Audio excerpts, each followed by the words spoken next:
Abaticola and Ferrari discuss everything.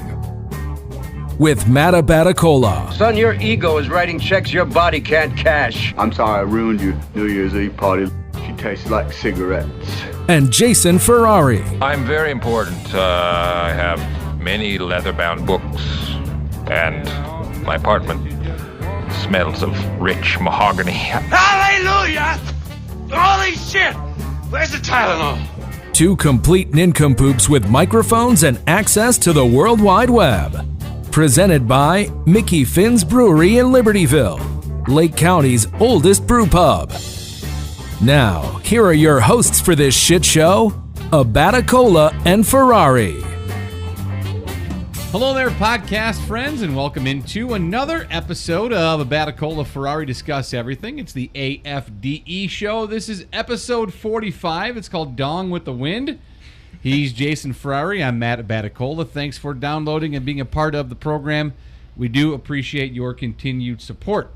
We, of course, are brought to you by our good friends over at Mickey Finn's. They're at MickeyFinnsBrewery.com. Check them out. They have fantastic beer, live entertainment every Friday and Saturday, and, of course, delicious food. They're very good peoples over there, 345 North Milwaukee Avenue in beautiful and historic downtown Libertyville. They are the oldest brew pub in the state of Illinois, Mickey Finn's. Thanks for being here with us. We do appreciate your time, and again, we do love your support. This is episode 45, Dong with the Wind, and for us, it is the final day of August 31st, 2018.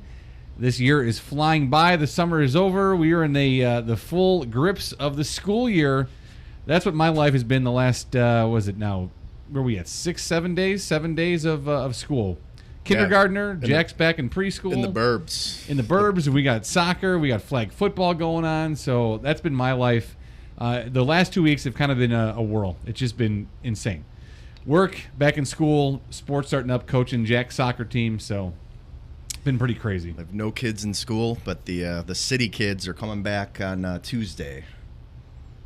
This hasn't even started yet? No. Oh. No. So it's been quiet around City's here. on a different, Okay. so burbs start earlier and get out earlier. Okay. And then city generally has more snow days. And then you're going to have, all the ruckus and the noise and right out the children right out the window. Right here. out the studio Right. window.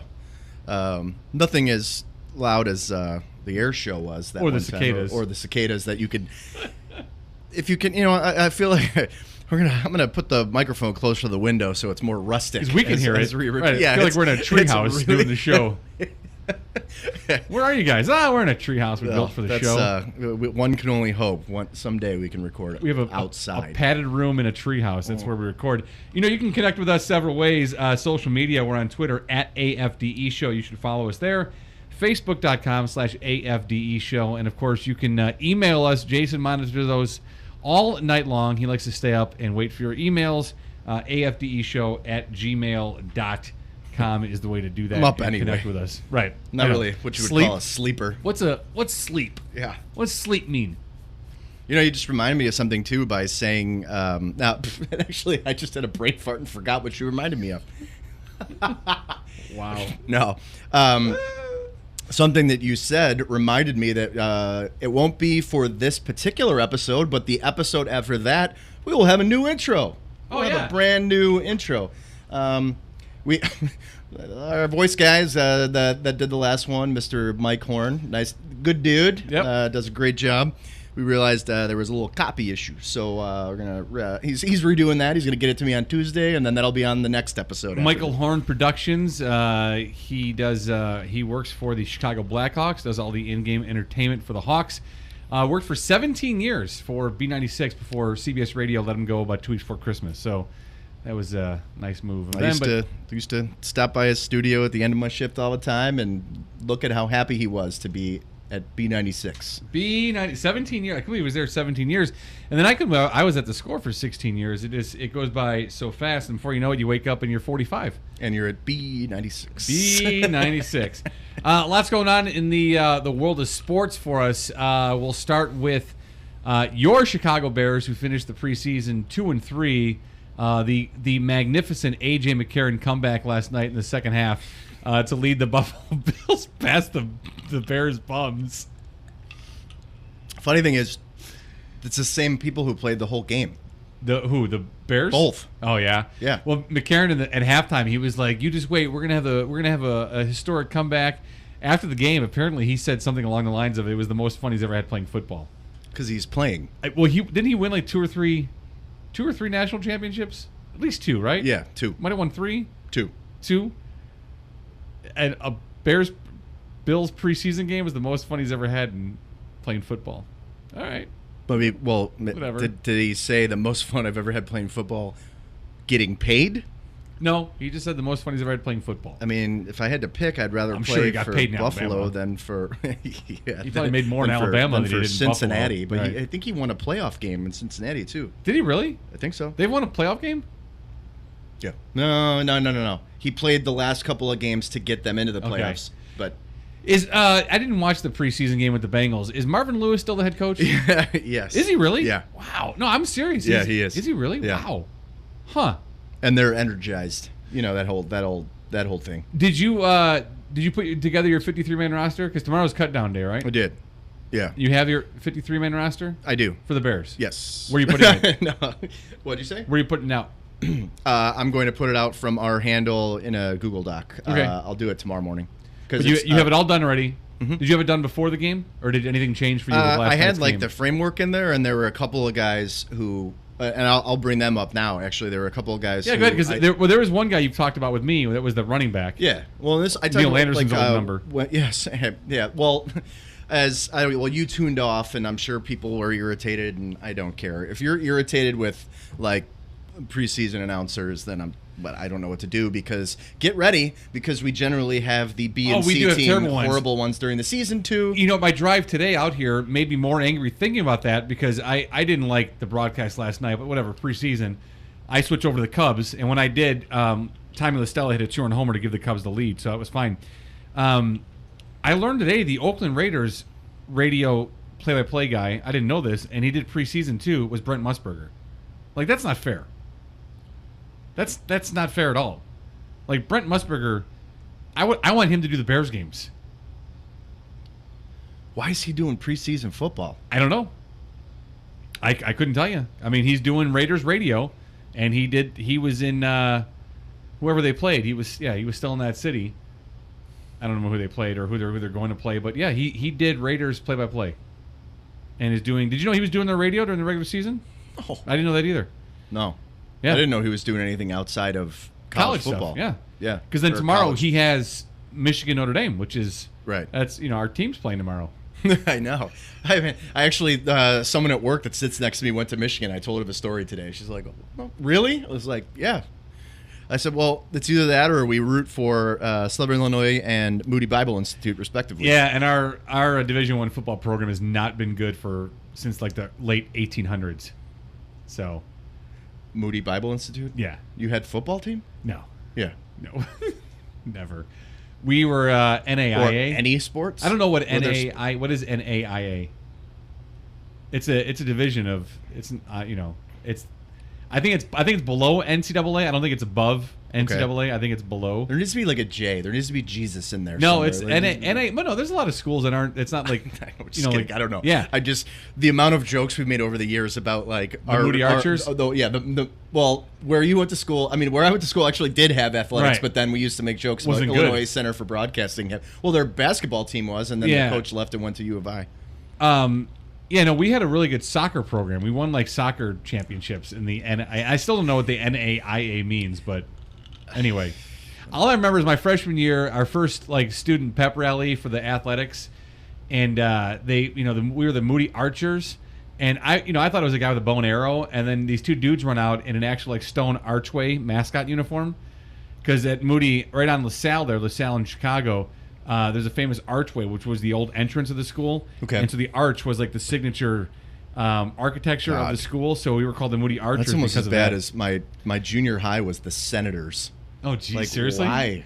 So it was two dudes like in an arch costume, but they were like, so they had to be completely straight. They couldn't. So it was like, it was terrible. Yeah, it was really embarrassing. The National Association of Intercollegiate Athletics. There it is. The NAIA. Primarily across the United States, but also outside the U.S. Yep. All right. That narrows it down then. No, for sure. It's global. But yeah, we won soccer championships at Moody Bible. Our football program has the same amount of wins as DePaul's football program, so we actually take pride in that, so that's fine. Like schools that had one and lost one. And did DePaul even have one? They had one, no. right? No, they never did? I don't think they ever had football. Did they? I did. Maybe they did. College is too hard to like keep track of, like especially what teams were like. I mean, I know they're known for basketball, but I wouldn't.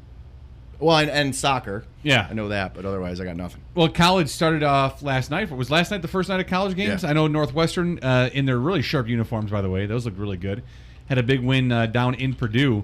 So they had a huge lead and didn't score in the second half, but they still won 31-27. Yeah. I watched a few minutes of it in my night of flipping around from Bears to there was another NFL game on the NFL channel. And I turned that on, and then I forgot I had it on, and thought I was watching the Bears. And then I was like, "What's going on here?" And then went back to the Bears, and then went to the Cubs, and saw the Cubs, take the lead. This is the true reason why you want me to do my own Bears, like a show by myself. Oh, you forgot what you had on. Yeah, I know. No, Bears regular season, I'll watch. It's right. preseason. It's fine. Which is funny. There's another game on.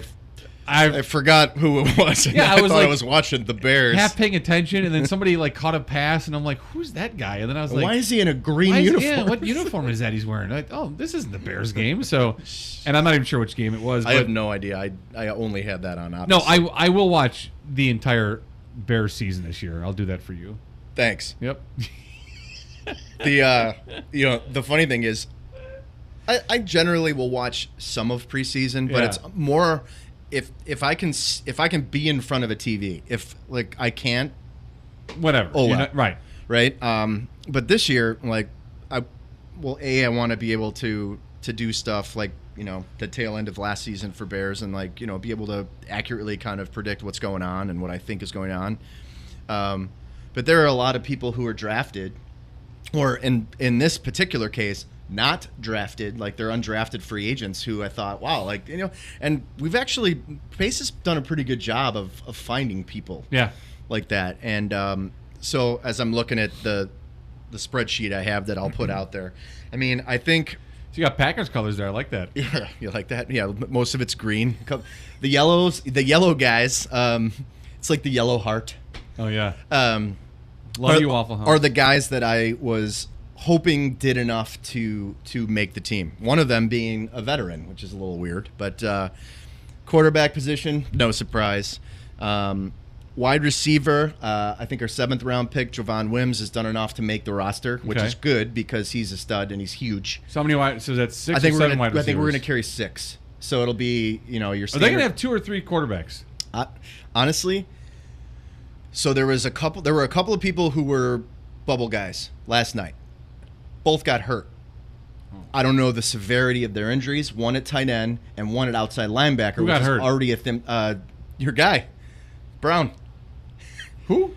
Daniel Brown. Oh, did he really? Yeah. Oh. But I don't that's know. Too bad. I don't know the severity of it.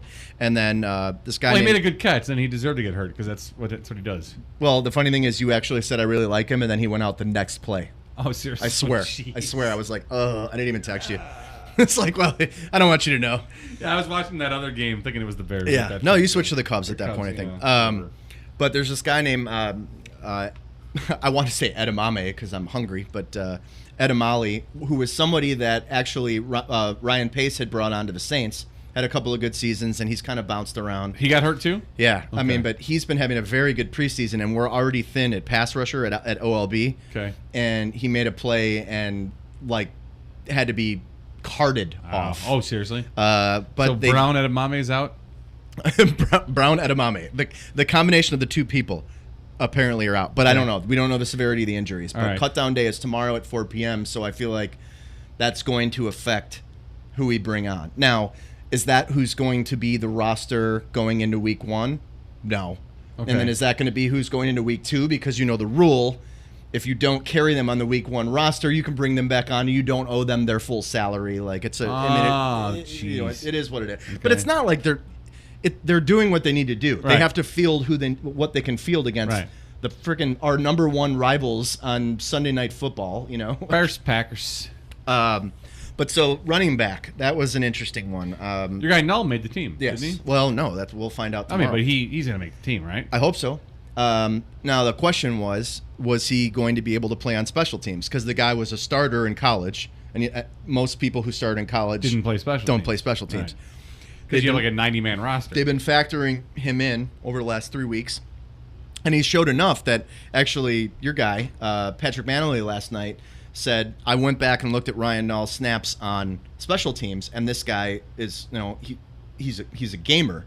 He definitely showed what he can do at running back, but then they also had him in last night playing fullback because he's 6'2", 250. Yeah. And he can catch out of the backfield. So it's just, for these fringe guys, that's the kind of stuff you need to be able to do. That one long run he had last night when he broke it up the middle, and then he had like the one safety to beat, and he tried to deke him, and he did like 4 different moves and just ended up running right into him. Yeah.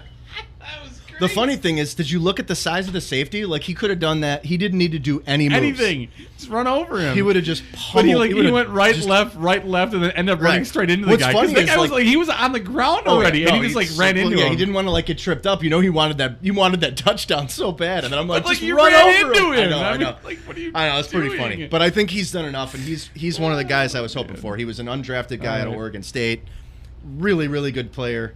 And then another guy who is like bounced around the league and has even played in Canada.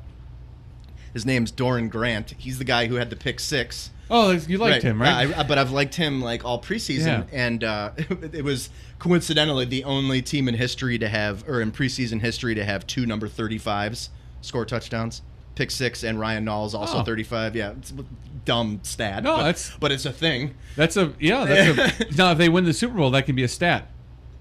That whenever you Like have 2 number 35s, the preseason? score a touch on the preseason, you're guaranteed to win a Super Bowl. Fun fact. It's happened before. 2019 season. Right.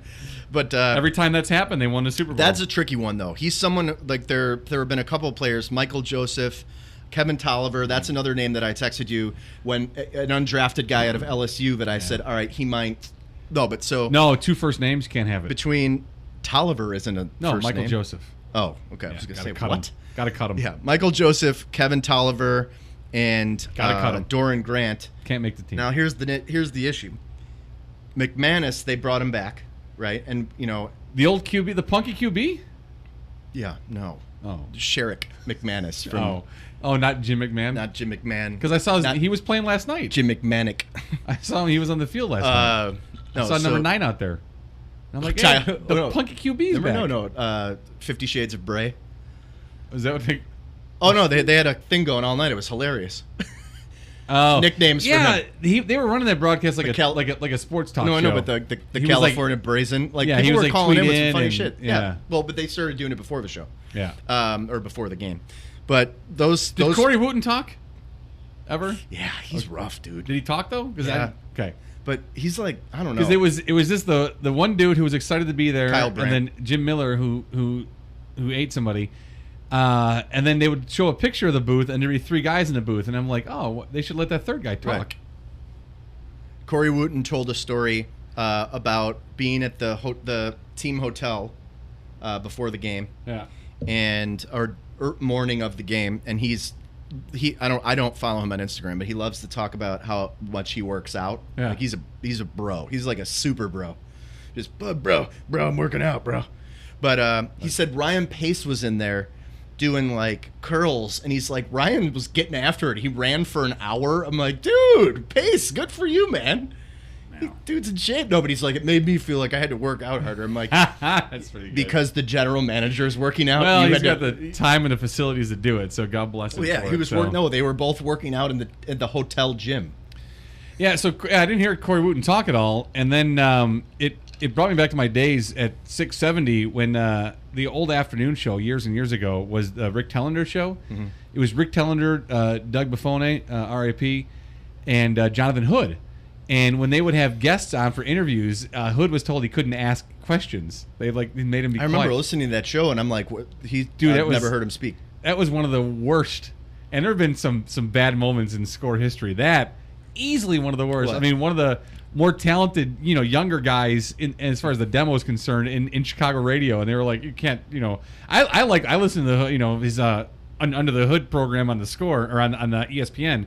I'll listen to him and I'll text him because I think Jay Hood does a great job. But it reminded me. I was like, okay, they should let Corey Wooten talk, but he just wasn't talking much. Yeah, he was just on Lawrence's show, right? Who was? Lawrence's podcast, I should say. Oh, Hood was, right? Yeah. I haven't listened to that one. I have not either. I just I'm like 4 shows back for him. Are you? Yeah. Yeah. Well, anyway, so sorry to interrupt you. So no problem. But like the one other guy, there are some names, and we don't need to get too in the weeds. Like it's preseason people, and these are like people who are, if they don't make the team, a lot of them are practice squad eligible. But Kevin White actually like had a good enough preseason. Yeah, I don't care. No, I know, but I think that he's actually going to make the team. He better make the team. He better play 16 games, and he better score some touchdowns. Right. I know. I'm not. It's fine. But I have. Wait, was it a question he wouldn't make the team? Yeah. Oh, really? I didn't have expectations for him. Like I haven't. I just like they were in a while. He wasn't playing when other starters weren't playing. I just assumed he was on the roster. Right, but also, can you imagine like you'd play him in the 5th preseason game and he gets hurt? Yeah. Like, oh my God! Like the meatballs are already up in arms about whether we're going to keep Tyler Bray, the 3rd-string quarterback, let alone Kevin White. So, yeah, I heard that was a thing. But now, if he has, if he does anything is more than what he's done. If he scores a couple of touchdowns and plays in the games, that's all I ask. But like he was a guy that I was kind of hoping he sticks around. We'll see. I mean, it's still a painful but not that far distant memory that like that I don't think Pace wants to chuck him. What wide receiver benefits the most from Allen Robinson being here? All of them. Oh, okay. That's a good answer. All of them. The quarterbacks benefit. Everyone benefits from him being here. Which wide receiver though will benefit the most from him being here? It's got to open up some space for someone to make plays, or at least have the opportunities to make plays. Like now it's up to them to make them. Now he's a matchup nightmare because he's fast and he's big. He's a good route runner. He can go up and get it. Like he can do a lot of stuff. You bring in a Taylor Gabriel and I've been so annoyed since preseason since the offseason when we brought him in and everyone's like, oh yeah, we got a perfect slot guy. Dude, he's literally never been a slot guy ever. Who? Like Taylor Gabriel. Oh, they got to cut him. Not his role. Got to cut him. He's not a slot guy. He's got 2 first names. He's super. Yeah, dude, he's really good. But you can line him up all over the place. You bring in an Anthony Miller, who I thought I told you when he got drafted, I said like this guy's going to be our number 3, and he is. Yeah. There's no question. He's going to benefit the most from those guys. They're going to take the top off defenses, and he's going to be feasting like in that slot position. He's going to be. I cannot wait to watch him play this year. And they like everyone loves him. Like this team seems to be a little bit different with how they treat rookies and view rookies. Yeah. Kyle Long's done a couple of interviews where he's like, I've been around long enough that I'm the veteran guy. He said, but like some people were cool to me when I was a rookie, but like it's different now, and now all of us veterans are like looking to these younger guys that are saying like, all right, it's a different atmosphere here. I mean, I don't know. I think we're gonna be. I'm not predicting anything outside of we're gonna be watching way different kind of Bears football this year. Probably there's a correlation there between that and a first-year head coach. Mm-hmm. I mean, it's probably an even playing field for players with a first-year head coach. Right. Where a guy like John Fox is going to look at veterans and give veterans an immediate edge, regardless of performance, because of being a veteran. Where I think Matt Nagy is going to look at everyone on a level playing field and see who are the best players. Young guys, Jimmy Daniels, James Daniels. How did he do last night? He played the whole game. Yeah. He played at guard the whole game. Oh, he never got the center at all? No. Huh. So that's not going to happen at all. I mean, if he didn't do it in the preseason, right? No. Well, no, he did. Okay. He did, but you can tell that Nagy is not willing to. So he's a guard, and Whitehair's your center, and that's it. I think Cush is starting against the Packers. Who's your backup center? Oh, James Daniels. He is the backup I don't think center. Grassu makes this team. He played at center all last night, but I don't think he makes this team. All right, and what happens if Whitehair goes down and Daniels is forced at center? Is that what's the deficiency there? Eric Cush is still playing guard. Yeah, but what's the deficiency between Whitehair and Daniels right now at this point? Experience. I think Daniels is a better center. Whitehair is a better guard. Mm-hmm. Whitehair played guard in college. Daniels played center in college. So now they're playing guard in the pro and center in the pro. Right, okay. but but like in all honesty, it needs to be best 5. I mean, the goal needs to be able to run the football and keep Mitch from getting his ass beat all year. So you need your best 5 out there. I don't think they think Daniels is ready yet, and I'm in no position to say he is or not. I just do know that at some point this season, Daniels will be starting on the line. Center. And my guess is, well, I think something needs to happen for him to be at center. But my guess is Cush will go back to being a backup, and Daniels will be a starting guard. Starting guard, okay. Yeah. So the Bears-Packers game, what are we? We are 9 days away. September 9th, Bears-Packers at Lambeau, Sunday night. We are definitely going to that game. Crystal and I are going to go up. We're going to drive up to Green Bay for the game. I'm very excited. My first game at Lambeau, and the Bears are there. It's the only reason I would go. Her parents are watching Leo, so we can go. Her dad said the only stipulation to us watching our grandson is if Matt wears a Packers t-shirt.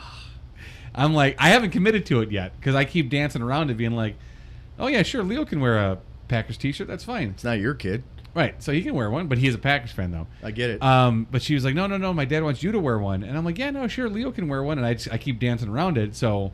if I have to leave with one on, it's fine because I'm gonna have like 7 Bears t-shirts underneath it. And I'll just take them off layer at a time. But I can't. Even because I don't care that much. I'm not that guy. It's not a meatball thing, but it's like you're going there as a Bear. They don't treat you like and they don't care, right? But they don't treat you like a Packers fan at Soldier Field get treated, right?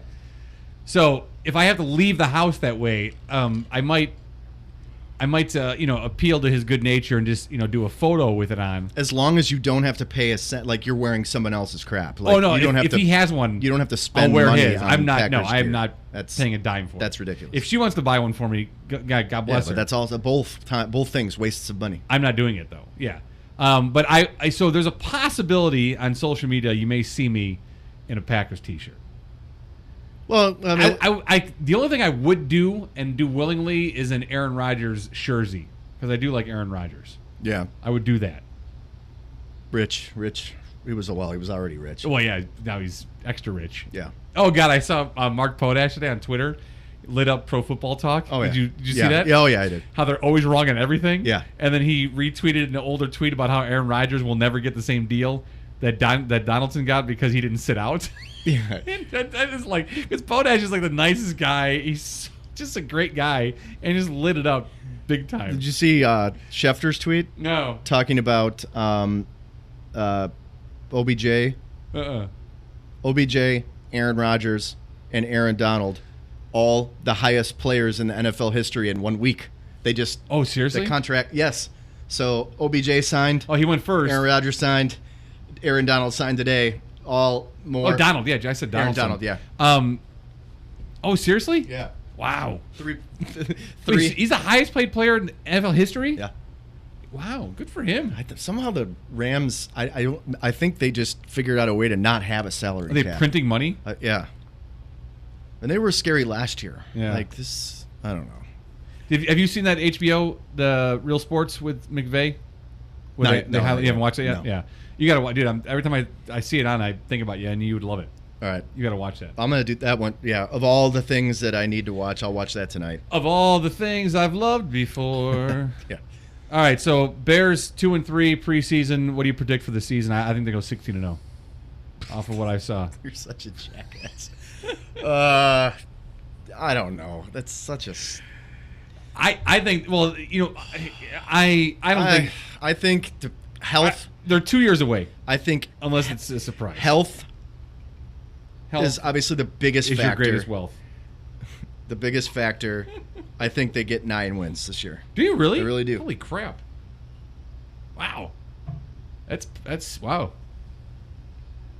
I don't know. I mean, it's a big if. Like, health has been a huge problem for us. If the other teams in the division stay healthy, I think the Bears would be lucky to get 6 wins. I think they'd be lucky to get 6. It's a growing year. It's but growing we've seen, for the head if coach. Rodgers gets hurt, growing the team for sucks. Yeah, I know. If Kirk Cousins gets hurt, I know. the team That's why I will said suck. if Rodgers and Cousins and Matthew Stafford Stafford stay gets healthy, hurt, they stay healthy. right? That's a lot of ifs. It's going to be really, really hard, and I just think it's going to be a lot for Mitch to do this year. It's a brand new system. His first year head coach. We actually have a competitive roster, and we've got an X factor in there is no tape on what our offense is going to do. Right. You can go watch Chiefs. You can go watch Eagles tape. We have no idea. They're going to surprise the Packers with this high-powered offense. Well, I don't know, but they're going to surprise them with winning. Now, here's the one thing about the Packers, though. They have a brand new defensive coordinator, so we're not quite sure what we're going to see there. But I just feel like Aaron Rodgers is like far and away better than anyone on both sides of the field. But that's it. Who's their defensive coordinator? Mike Pettine. Mike Pettine? Yeah. Where's he from? He was the Browns head coach where they like totally screwed him and got rid of him. Yeah, but he was right. the defensive coordinator for what's his name? Not Buddy Ryan. Jesus. Buddy Epson. Rex. Buddy Epson. Rex Wright.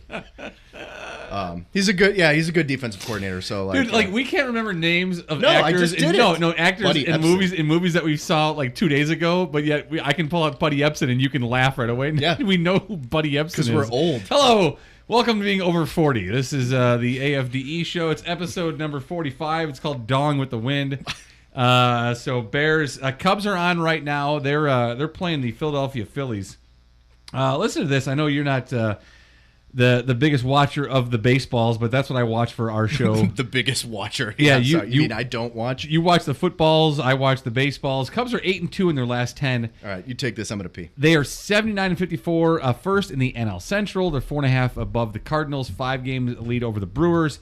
What's amazing about these three teams at top of the NL Central, their last 30 games combined, they are combined for 22-8. So you have the Cubs at 8-2, the Brewers and the Cardinals both at 7-3. So really good time for the Cubs to get hot with the Brewers and Cardinals playing exceptionally well. Give some credit to the Cardinals, even though I hate to do it. Thought they were out of it weeks ago, and here they are, a half a game better than the Brewers in the division. Those three teams, 22-8 in their last 30. Cubs 8-2 in their last 10. The Cubs starting a 3-game set with Philly. That game is on right now. They are at Milwaukee after that, and then 4 at Washington, and they come home for 3 with Milwaukee. So this is 13 big games in a row: 3 at Philly, 3 at Milwaukee, 4 at Washington, and 3 versus Milwaukee here at Wrigley. The Cubs did make a trade. They traded their backup catcher, Chris Jimenez, for backup catcher from the Minnesota Twins, Bobby Wilson. Now, it was interesting to me because I didn't really know much about Bobby Wilson and his season. And the only reason is because he was on the DL, has a bum ankle. Apparently, he's eligible to return on September 4th, so he'll get the Labor Day weekend off. That is not Jason peeing. He is pouring an icy cold beverage into his glass. 47 games for the Twins this year. Bobby Wilson has hit 179, 242, 281, his slash line, 2 home runs. So I don't quite get why the trade was made. Apparently, he's a good defensive catcher. I'm not really sure. Other news in baseball: Yankees traded for McCutchen from the Giants, who was a great Pirate player his first year with the Giants. Yankees are, I think they're 7 or 8 games behind the Red Sox, who are in town right now, and Michael Kopech making his start for the White Sox. So is this people the first time in a while they've been bad? Yankees? Yeah. Yankees. No, dude. They're great. Actually, they're having a great season. They're in second place in their division. Okay. It's just the Red Sox are on a historic run right now. That good. Okay. Right. If the Red Sox having a normal season, the Yankees might be in first, or it's a lot closer. Yeah. No, the Red Sox have been unbelievable. I was gonna say bad, but not in first. Yeah. No, they. Here, I'll just pull it up because I don't know the exact numbers. No, they're actually having a really a surprisingly good year. I just didn't think they. Yeah. So the. Oh God! And this is just to give you an idea of where the Red Sox are. So the Indians are leading the American League Central with 76 wins. The Astros have 82 wins. They're leading the AL West. The Braves are leading the NL East at 74 wins. The Cubs have 79. They're 25 games over 500. They're having a great year. They have 79 wins. The Diamondbacks are leading the NL West at 74 wins. The Yankees have 84 wins. So they have more wins than all those other 5 division leaders. Right. And they are 8.5 games behind the Red Sox, who are 93 and 42. Jeez. Yes. Seems like the National League is like they're all even. Yeah, no, it is pretty much the even. leaders of the it is pretty they're even. all pretty even. The Red Sox, 74, I believe the Red Sox are still on pace to eclipse the 01 Mariners, who finished with 116 wins. Is that when Ken Griffey played, or is he like? No, I think he was on the out 01 of baseball team. by then. No, that was that was probably the last time I paid attention. That was a Lou Piniella team, and they set the record with 116 wins. And the Red Sox were on pace to beat it. I don't know if they're still ahead of it, but yeah, dude. So the Yankees have a better record than all other division leaders, and they're 8.5 games behind the Red Sox. It's stupid. That's like boom Bulls type stuff. Oh yeah. Back in the day. Well, in that 96 season when they went 72-10, I thought no one would ever touch that again. And then the Warriors, they touched it, but then they ended up losing to LeBron in the finals 2 years ago. So, so they made up for that. Yeah, they sure did. So we got some good baseball stuff happening, and it's going to be a lot of fun with the way the season's going to wrap up for the Cubs and all of their opponents. Ben Zobrist, who is a utility guy for the Cubs, was the World Series MVP back in 16. Really interesting story here from Ben Zobrist from Mark Gonzalez in the Chicago Tribune. Ben Zobrist thinks it's time that Major League Baseball stops highlighting batting average. He's like, it's outdated. Batting average doesn't really say how productive of a year a guy's having. There's other stats to talk about it. This is where the trend is happening in baseball, where it's getting super nerdy and really stat heavy. Is there a cumulative, like an all stat average, or do they just look at individual numbers? Team wise? Yeah, no. Is it like home runs? But like there's like a no. I mean, like for a player, for example, Pro Football Focus. It annoys the shit out of me, but they do have a cumulative rating, right? Like where it's they factor in everything, and the player has this. Yeah. rating. So a better number to look at for baseball is OPS, which is on base. Their on base average plus slugging. So OPS is a better way to on base and hitting, right? Yeah, it's on base, and then they're hitting for power. Okay. And they're slugging. So that really indicates a better idea of how productive a season is outside of their average, because a guy's average doesn't really tell the whole story. His on base is more important, because your average is not going to include your walks. You have a guy who walks a lot. He might not hit a lot. He could have a batting average of like, you look at Kyle Schwarber. It could be a batting average of 230. But that's like Moneyball type and stuff, right? And you say 230 is terrible, but his on base is like 390. It's Moneyball stuff. Right. On base percentage. Right, yeah, absolutely. Okay. So that tells more of a story. Yeah, so I'm glad my brain knows anything. Right. You do. No, that's good. No, like anything. Like about baseball. No, about anything. I'm glad about anything. Literally anything. So I thought it was cool, and Ben's there, but Zobrist though talks about it not in a way of like, unless you follow our stats, you're an idiot, because that's how a lot of these super nerdy baseball stat guys are. They get to a point where they don't even have to watch a game anymore. They determine how good a player is on their laptop, like the box score. That's what bothers me. Yeah, that's what really irritates me, is that it's not about watching guys anymore, because there are still things in sports, baseball included, even though it's a numbers game and it's an averages game. There are things in baseball a guy can do that you can't measure, just like every sport. Baseball might be the most minimal, because everything can be measured and looked at statistically wise. But there are still things you can do that are intangibles. Well, it doesn't matter, though. The fact that it's quantifiable doesn't mean like how an individual's performance can affect the team. Like can affect the game. See, but that's a thing though, because the baseball nerds, they don't allow for that same as that the gray fantasy area. Nerds. But here's the thing though, you look at a guy, they don't look at the player. Like you don't know the numbers with it, but when the Cubs got Cole Hamels, and he's been unbelievable as a starter. He came from Texas, wasn't having a great year. ERA was definitely over 4, might have been over 5. Wasn't really pitching great. Comes to the Cubs, and he's the ace of the staff right now. Through the first complete game all season, last week. And since he's been here and pitching, the pitching staff has picked up its pace. Now, I get that, baseball goes inning to inning, and certainly there's no correlation between yesterday and today's game. I get that. But it's nice to you have something to play against, right, something to compare yourself to. When John Lester, who is the ace of the staff, see a guy come in, take over, you tell me that doesn't motivate him. Yeah. Or How Kyle are you not Hendricks. up in your game as a result of that? Absolutely. But the stat nerds are like, oh, there's no correlation from one game to the next, or that's not true though, because there are intangibles. Again, it might be the most minimal in baseball, but they are there. You can't try harder in baseball. If you try harder in baseball, you usually fail because there is a lot about mechanics and repetition and doing routines. No, but I feel like you try too hard, like you get yips all oh no, for kinds sure. of That's what I'm saying. You Yeah. can't try too hard. In football, though, I can try harder. Yeah. In football, I can give more effort, more energy. But baseball doesn't work that way. Baseball, I think, also does have the luxury of, especially like in that position, you need all those people to be doing well. Like in football, some rookie comes and plays well and takes your job. You may never play again. You may be gone next year. Right. Like you need a strong pitching rotation. Like that's that's different. That's right. But someone could come in that you were not expecting to come in, and you know what? You were the big stud on campus, and now you got somebody else. Well, then up your game. Like I don't know. There are things outside of stats. No, there absolutely and it's are. annoying. People like the nerdy stuff.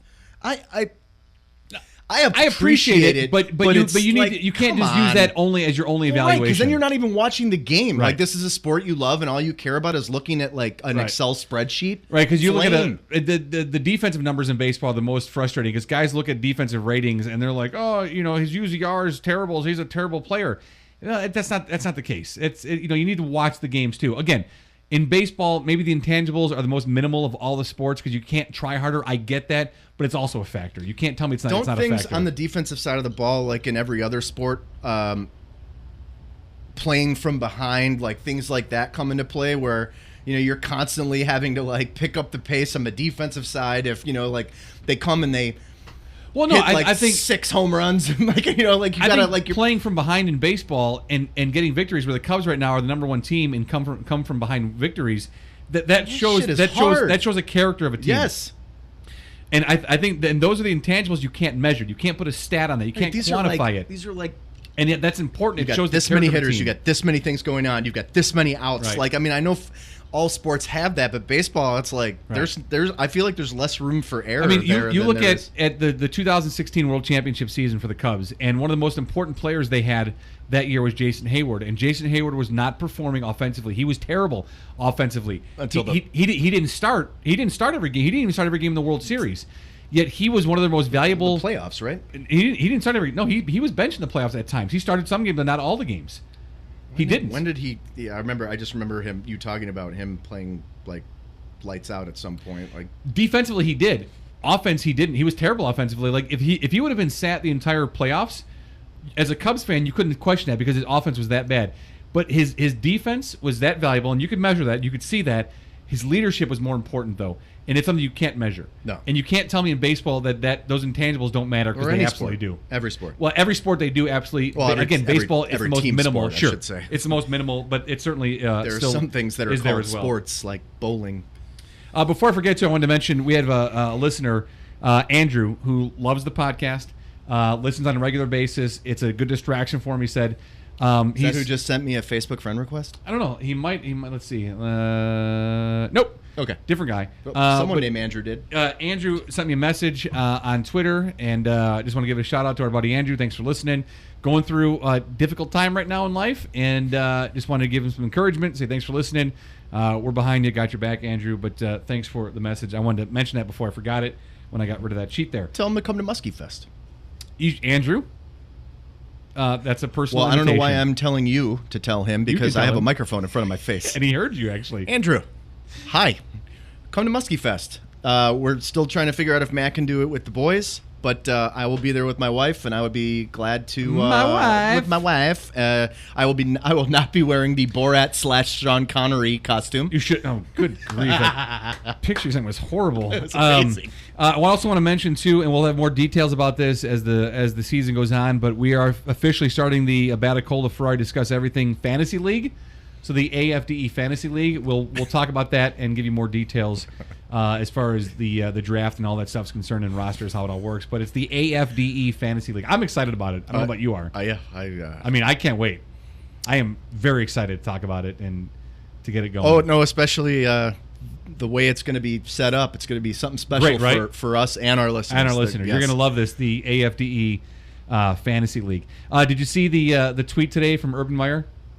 Yeah. Real long tweet. Yeah. I don't want to read the whole thing because it's too long and he makes me sick. But I'm going to start with just all you need really is the first couple sentences, maybe even the first several words. I feel like it's the first sentence that really just. While I stand by my apologies to Courtney Smith, her children, and everyone else, there have been a number of things reported in the media about President Drake's decision and the investigative team's report that have not been correct and must be clarified. Really clever in here is that what the word that's missing is but, and whoever wrote this for him, smartly and cleverly left out the word but because it's a public relations person. It feels like but right there.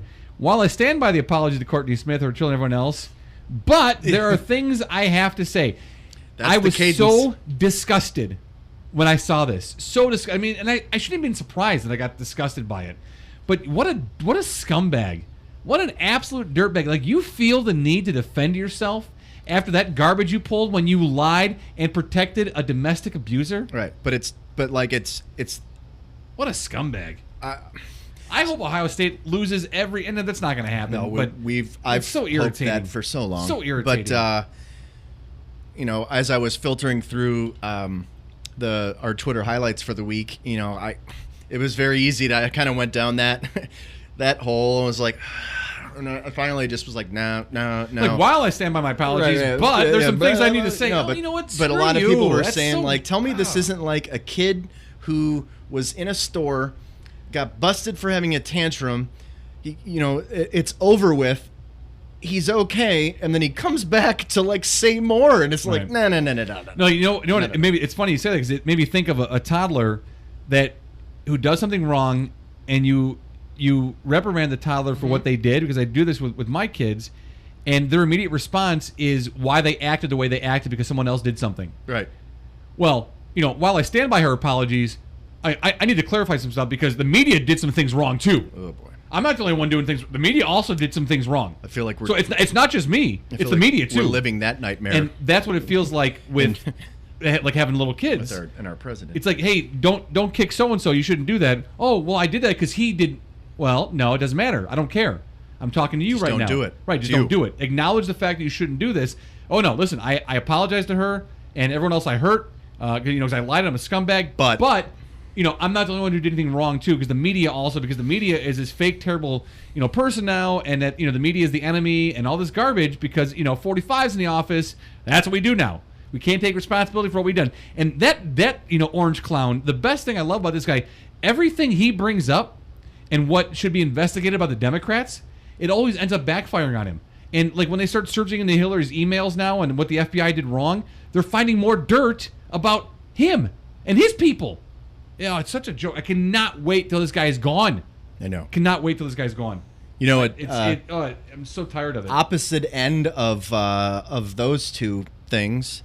Colin K. News makes me so happy. Yeah, that huge story for the NFL. I don't know if it's going to lead to where I know you and I and many people out there hope it does, but the giant that is the NFL got a little... Well, they screwed the pooch, I think man. they got a little slapback by, for sure. Grand jury saying, no, this isn't going to be dismissed. This is going to right trial. now. So they're going to it's going to arbitration. Arbitration, sorry. Right, it's going to arbitration, and it's not a court proceeding, but I mean there could be some major impact. There have been other sports stories throughout history where these types of proceedings, these types of arbitrations have really dealt some major blows. Major League Baseball, it hit Major League Baseball a lot, and the beauty of it is that he doesn't have to prove collusion. He just has to show an implication of collusion between two teams, right?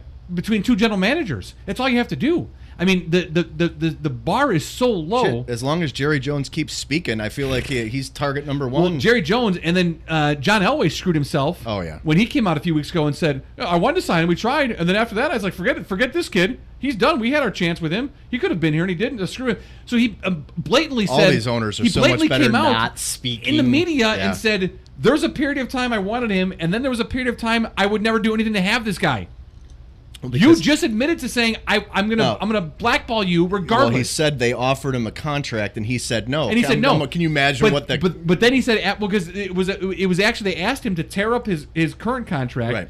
And come play for them for $7 million less. He could have earned it all back through performance, but who would do that? No. Who would give away $7 million to play been football? To a Super Bowl, and he's it better. Matter. It's no, football. I know, but I mean, look at exactly. No guarantees. Hurt tomorrow. With no guarantees, and then make $7 million less. And then then look at the quarterbacks in the league. I know it's ridiculous, but like that made me happy. No, very happy. I'm glad to see it. It's just kind of like, man, because the NFL, you know how much I love football. We talked about it last week, how college and pro football is getting harder and harder for me to enjoy because of this stupid. How many seasons has he been out now? Two seasons? This will be the third. This will be the third season. So 2 seasons. And how many quarterback jobs are there? 32. Dude, and then you have a backup, and then you have some teams have 3. Yeah, how many job opportunities has he been passed up for over the last 2 years? At the low end, all 60? of them. All of them. No, but 60? At the 90? All right. 100? 100 opportunities? I mean, think about what the Packers could have done. So you're telling bring me him in if Rodgers goes down? Let's just say at a bare minimum, let's just say 60. Okay. So you're telling me that there are 60 other quarterbacks better than Colin Kaepernick? No, absolutely not. Absolutely not. And if you're going to tell me that the kneeling during the anthem is not the reason why, with Orange Clown in the White House, and all old white owners kissing that guy's ass, then you're dumb. And anytime he does anything to cause problems, anytime he's being investigated, he points back at the NFL. Goes back to that. And dude, here's the thing, and I've said it many times, and I'll say it until Trump is out of the White House. No, I'll say it after. It's either you're very dumb, or you're as racist as Donald Trump. That's it. There is no in between. It's A or B. You're either extremely stupid or you're just as racist as Donald Trump. Like DeSantis, that guy who's running for governor in Florida, and the first ever African American candidate for governor in the state of Florida is a Democrat, and this guy says, let's not monkey it up, and then he tries to say that it's not racist. I was talking about his policies. Dude, then you say, let's not mess this up. Let's not ruin this. Have you ever heard that? I've never heard it, and I Googled it, dude. I Googled it to see. That situation, so then I was like, that is that a situation phrase? aside, I was just going to say, I Googled it. I'm like, wait, so is that a phrase? 43 and 45 years old. Right. Like, I've never heard that phrase. phrase. Never heard anyone say monkey it up. Monkey it up. I've said mess it up, F it up. Right. Screw it up. You're going to ruin it. Let's not ruin this. Let's not screw this up. Let's not mess it up. He said monkey it up. I've even heard muck it up. Muck it up, sure. That's more... Right. That's like my grandparents. But I've heard that. Yeah, that's old. Yeah. Muck it up. You mucky. Their muckiness. You make it unclear. In the muck. Right. That's why you describe pond water or lake water as mucky because you can't see it. You can't see to the bottom. That's but the president referring to a black woman as a dog. Right. But to monkey it up, dude, to start to say that's a phrase? Come on. Seriously? Like you immediately go to the race card? I'm sorry, but I have to go with the I don't want to say funny, but the comedic angle on this. To monkey is not a verb. No, it's not. Sorry. And again, well, you know what? Actually, hold on. Monkeying around. Okay, sure, fine. That's a version of it. But sorry, monkey it up is intentional. It's an intentional. It is intentional thing. Because even if it was a phrase, you'd have to have more insight to not use that phrase because your opponent's African American. Well, not to mention the fact that you would think politician. If you don't deliberately have that thought process, it's because A, you're either very stupid, or B, you're as racist as Donald Trump. Yep. It's that simple. There's no way around it. Speaking of Donald Trump, too, I don't know if you saw this. Great. This most recent poll from the Washington Post, ABC News. Donald Trump has hit an all-time high. 60% of Americans disapprove of the work he's doing. 60%.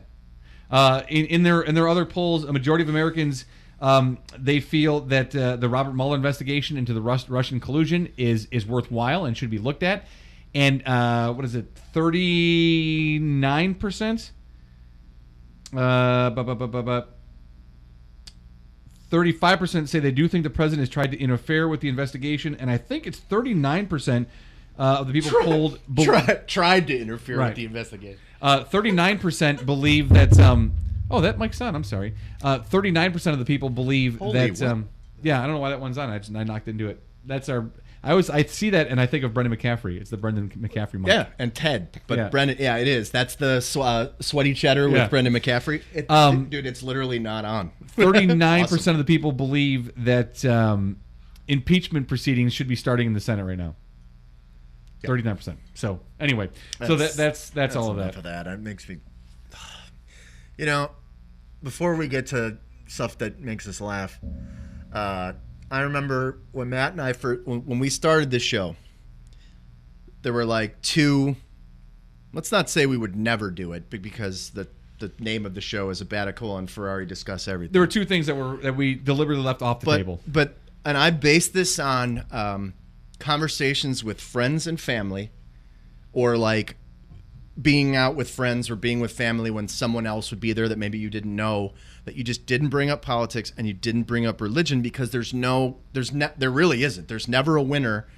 Everyone, regardless of there is no right or wrong. Like, you have your opinion, you have your thing. Like, I believe that there is right and wrong in the world, but these topics are almost impossible to like end with someone going, yeah, I see your point of view. Right. It just doesn't work that way. Unfortunately, we've had to evolve that over the last 6 months probably, because it's like gross what's happening, and it sucks that we have to talk about it, but it's trickling down into everything that we talk about. Right. Like, you can't avoid it. It's very Matt and I could have done a sports show years ago where politics wouldn't have crept in, because what the hell does politics have to do with anything other than rich owners of teams? That's obvious. That's a thing, but it still didn't creep in. It was just they were rich owners. Like, we knew that some of them were like racist. Like, it is what it is. They're like from a different era. But now it's crept into like everything that we talk about, right? And it sucks. So if people if it bothers you, whatever, man. Right. You got to do it. You got to deal with it. It's part of life right now. It's what we're doing. Part of all of our lives. Guy's the president. You can't avoid it. One real quick thing before we get to our tweets of the week. I started binge watching again the Anthony Bourdain Parts Unknown. Oh yeah, and it's just such a fantastic series. So I've gone through and I've been cherry picking the cities that I would want to go to. And I watched the episode the other day in Charlotte. I would live there, actually. It looks like a great place. Yeah. It looks like a great place. Great houses and affordable and beautiful scenery and a great food scene. But when Bourdain went to Charlotte and he hooked up with American Chef... Charleston. Geez, no, that's okay. That's fine. Charleston. You're good. Thank you. Charleston, he hooked up with American Chef Sean Brock, who is just... very important in the American restaurant scene. Right, but like the coolest dude. And dude. But he seems awesome. Big culinary background, and moved there and was just like, I'm never leaving. He's changed the way that they've done restauranting in Charleston. Right, because people want to go there. That's impacted American restaurants. Yep. This dude is insane. So it starts off the episode with he and Bourdain at a dive bar. And it starts with ordering a craft beer for Bourdain and a Budweiser for Brock and 2 shots of Jaeger. In a plastic cup. And then it fast forwards a bit and you see them doing Irish car bombs. You see more alcohol consumed.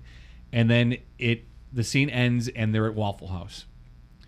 Waffle House is one of my cherished places to go at night. It's fantastic. You've never been. I have good memory. Yes, great special memories of that place. Special memory with Bernstein that one night late at night on a road trip and doing the steak and bacon sandwich, which became part of the show. And and I did not know this. I knew the sandwich. Yeah, I did not know it created a segment on standing on a table clapping. It created a segment on the show called Chicago Sports Sandwiches, and it was 2 T-bone steaks with 2 orders of bacon in between, smothered in A1 sauce, and I held the steaks like the bread. It was like the sandwich. Perfect for my new diet starting next week. Bernstein stood on his chair in the middle of Waffle House and applauded the sandwich. So it was just a great memory for it. But so the scene with Brock and Bourdain at Waffle House starts with pecan waffles. Then they split a patty melt. Then they have green salads each. Then they do hash browns, smothered, covered, chopped, all that good stuff. Well, yeah, no, with pieces of ham. Yeah. Then it goes into the thin sliced pork chops and T-bone steaks. I mean, they just get after it. And now Bourdain, who's eaten some of the best meals in some of the best foods from some of the best chefs around the world. Right. Looked like a pig in slop. He was so happy. And this was that's what early on too. Yeah. I mean, that's what, like drunk Waffle House eating does to you. It's such a fantastic scene because the conversation is so great. The food, I mean, I was so hungry. Oh, no, I wanted to logic. drink. I wanted to drink and I wanted to eat at Waffle House. But Sean's logic. He's like, no. You got to do this. Yeah. You got to do this. No, you got to do this. Laid it out for There him. was one thing, and I can't remember. Maybe you can because you've watched it more recently. That Anthony would not do. There was one thing. Remember, he's like, no. I disagree. Oh, maybe there was the A1? There was something. No, it was the Heinz 57. The Heinz, yeah. That was the he only. put it on the pork chop. But that was the no, only. he did it. No, He I put- thought he there put was it- one thing. No, he argued against it, but then he put it on his plate. He didn't put it directly on the pork chop like Brock did, but Right. he did use it though because he Okay. talks about I thought how there was like something at the tail end. Well, Well, remember he was like, oh, he talked about Heinz and its significance. Yeah. It's like it's very underrated sauce. Yes, we're saucing here. It starts off where he objects to having a waffle at Waffle House because he thought, given the name, Well, right. that he was like, oh, you never get a Waffle House. swear. And then Sean was like, no. I need to watch He goes, it again. you have to There's start. something that he doesn't do. He There's goes, you have to something start with Bourdain a doesn't do. pecan, Right. a pecan waffle, Which is my favorite thing at It's, Waffle no, House. you're right. It's the Heinz 57 sauce. He Okay. puts the objections up, but then Okay. he ends up putting it on his plate.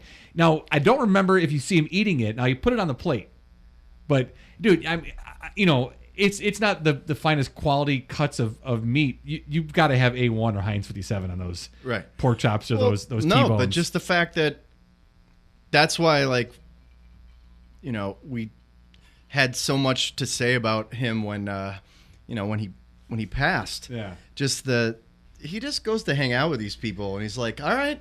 Just great. All right, Just I'll great. do it. No, I love that. That's probably my favorite. I like that more than the Chicago one. I tweeted about that scene and how great I thought it was, and I tagged Sean Brock and I tagged Waffle House in it, and he liked the tweet. Waffle House replied to it, and they said that it certainly is one of the classic moments in TV history. Just great stuff. It really it made my night, and I've just been enjoying watching the Parts Unknown, just going through. The Vegas one where he's just hanging out with Penn from Penn and Teller. Yeah. Is so good. It's And then just they really entertaining. End up in the hotel room with the private meal. Oh yeah. Oh my. Yeah. Oh yeah. So that's he's a writer. I think he's a food writer out in Vegas. It's like a 20-foot long table. Yeah, they're at the ends of either it, sides of it, and they end up having one of the greatest meals that they'll ever have in their life. It's really great. I watched the Greek Island ones too because I do want to go to the Greek Islands, and it was really sad because there's a point in there where he's on this trip by himself for whatever reason, but he's hanging out with people, obviously with locals. Right. Yeah. And he talks about how beautiful it is and how amazing the food is, and he asked the question if it's better to be in an amazing place alone or in a subpar place with someone that you love. And with friends. Yeah. You whatever. I could feel, maybe now it's just because post suicide, I felt more into it and got more out of it. He's dark, dude. Man. Yeah, but it felt really sad. Well, yeah, but see, now you're seeing those episodes for the first time through a different lens. No, I think that's what it might be. And the one thing that I've noticed about watching those shows, for one reason or another, if I say I pull up like season 3, and I scroll through and I'm like, meh, New Orleans, like one that piques my interest. Sure. The ones that I'm like, that I passed, and then I go back and I watch. Oh, they're great. Yeah, like the ones where I'm like, what the hell's a Myanmar? You know what I mean? Right. Like I don't know, but then the Myanmar episode is awesome. And they're all going to be awesome. They're all It's just, awesome. I'm for some picking the reason cities that there I was want to go to. something in my brain that I'm like, Yeah. And then you go back and watch, and then because he does stuff that's outside of the food spectrum, it's cultural too. Right. Like that was Yeah, I know it's weird because for a guy that I never met, would never have ever met in my life and his life.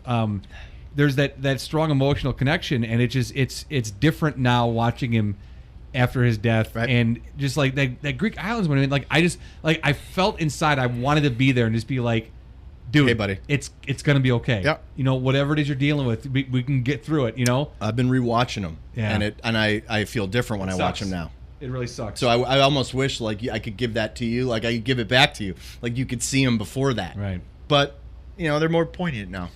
All right, let's get into our tweets of the week. This is where we highlight Twitter handles we follow. You can follow us at AFDE Show. If you don't quite get it, it's a Baticola Ferrari Discuss Everything, AFDE Show. Follow us there. If you're not on Twitter, sign up just to follow us. We should be your only follow. If that happens... on all of social media. We will follow you back. If we're your only follow, we'll follow you back. One thing that is some nice foreshadowing. You told a great social media story. We have another one that's coming up in segment 2, the power of social media. All right, so this is where then Jason pulls up Twitter handles we follow and suggestions for what you should follow as well. Well, I only saw this because I follow his wife, and then she retweeted it. But Justin Verlander, this was great at the Beverly Hills Hotel, really making me pay for that World Series win. Like, what is it? Crying from laughing. Thanks for the great lunch as always. And they charged him, let's see, I believe it was $10 million for an open miscellaneous Dodger killer. So his bill was $10,951,020. The tax on a $10 million bill is $95,000. That's great. So they did miscellaneous item, and then they label it as Dodger Killer. Very good. $10 million. Very entertaining. So that one was That's awesome. good stuff. Our guy at Lynn Bramer, who will be the host and MC. The king, as we've saw from this Twitter exchange, because I said that they will be crowning the next Musky Queen. I wonder if he gets the Musky Queen for one night. Oh boy. To which he said, they will crown the next Musky Queen. Hold everything. I will crown the queen, as I have for over 20 years. It's my life's work. At 93 XRT, looking forward to it. I tweeted at Dan McNeil, and I did see that early in the week, because he fishes specifically for muskie. I mean, he has a read where he does for the My Pillow commercials, and where he talks about how he's dreaming about his muskie. I mean, so the guy, I was like, dude, you've got to go. You've got to check out Will's Northwoods Inn. Yeah, I didn't see any response. Did he respond? Like, no, he didn't respond. Right. A lot of other people did, though. But I go, Lynn Bramer's your host, your MC, your king. You got to go to Musky Fest. Jim Trotter, NFL. Yep. He's just a good follow in general. But the AP Top 25 tweeted out, Ohio State has confirmed that Texas coach Tom Herman was with ex-assistant coach Zach Smith at a Florida strip club. To which Jim Trotter responded, "Who cares?" I liked his tweet. Yeah, I was gonna say you rarely like what we tweet from. I mean, it makes sense. Why would you? Cares? It's us. Right. But yeah, who cares? Yeah, it's good. All right, Schmutzy. Oh yeah. Look at that. He's going to like that. Yeah. The relief I will feel when Trump is removed or voted out of office can't really be put into words. It will feel like a 270-pound tumor has been removed from America's ass. Yeah. No, he's a good Twitter follower. Oh, yeah. He's very funny. Yeah. I mean, he always says funny stuff, but like that one got me. Because did you picture America having an ass with a giant tumor on it? I did. Yeah, and I can, and it's orange. Is he 270? I think he's more than that. Yeah, I watch Bill Maher every week, and he's always like 270 my ass. All right, so I'm 210. That guy's got to be 320. At Carl Bernstein, who Trump, you know who that is, right? No, fill me in. Watergate reporter. Oh yeah. Carl Bernstein. Oh, that okay. Trump attacked him directly. Did he really? About a CNN story. That's what caused this latest CNN BS, right? All right. Where he said media is the enemy again. Of all the ones that people were responding. Oh yeah, I did see this. Yeah. I saw it. Okay. At Real Donald Trump, I have spent my life as a journalist bringing the truth to light through administrations of both parties. No taunt will diminish my commitment to that mission, which is the essential role of a free press. At CNN stands by its story, and I stand by my reporting. Yeah. What's the Sports Illustrated guy? Peter King? Yeah, Peter King. He said something else about the danger of what he's doing to the media. Well, no, because I thought I heard a story in passing. Was it today or yesterday that some guy the police arrested, found weapons and guns, and he was going to go after some newspaper because the media is the enemy, and that's the phrase he used. Yeah. No, enemy of the people with exclamation points in normal, but or like Orange normal. clown. Yeah. Is Catherine Fitzgerald Larry's wife? Do you know? Couldn't tell you. Okay. Well, no. we were talking about this, yeah. and we are going in the break between segment 1 and segment 2. We are going to do the audio of Larry Fitzgerald's comments on John McCain. I don't know if it's mom or wife. That's my bad. I'll look that up. But I don't think he's married actually. Okay. He might. Yeah, he might be. I don't know. Maybe mom. Larry Fitzgerald speaking now on McCain, starting with their notable differences. I'm black. He's white. I'm young. He's not so young. He ran for president. I ran out of bounds. He was the epitome of tough. I avoid contact. Yeah. So they're very good friends. Yeah, too. they were very good friends. He spoke at a service, and in between the first and second segment, we will play that audio for you to hear it if you didn't hear it, because it's one thing to read it, it's one thing to hear about it, but it's really entertaining to hear Larry Fitzgerald and his delivery. It's good stuff. And instead of the normal goofy whatever I put in between segments, that's important. And we're gonna end on this. We're gonna end on an onion note.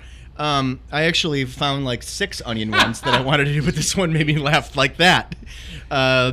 Driving instructor has own gas pedal in case student is a total pussy. All right. Yeah, so those are our Twitter highlights for the week. So you should follow those. You should follow us at AFDE Show. Again, in between segments, we'll have the comments from Larry Fitzgerald about John McCain. John McCain, an American hero, served his country well for decades.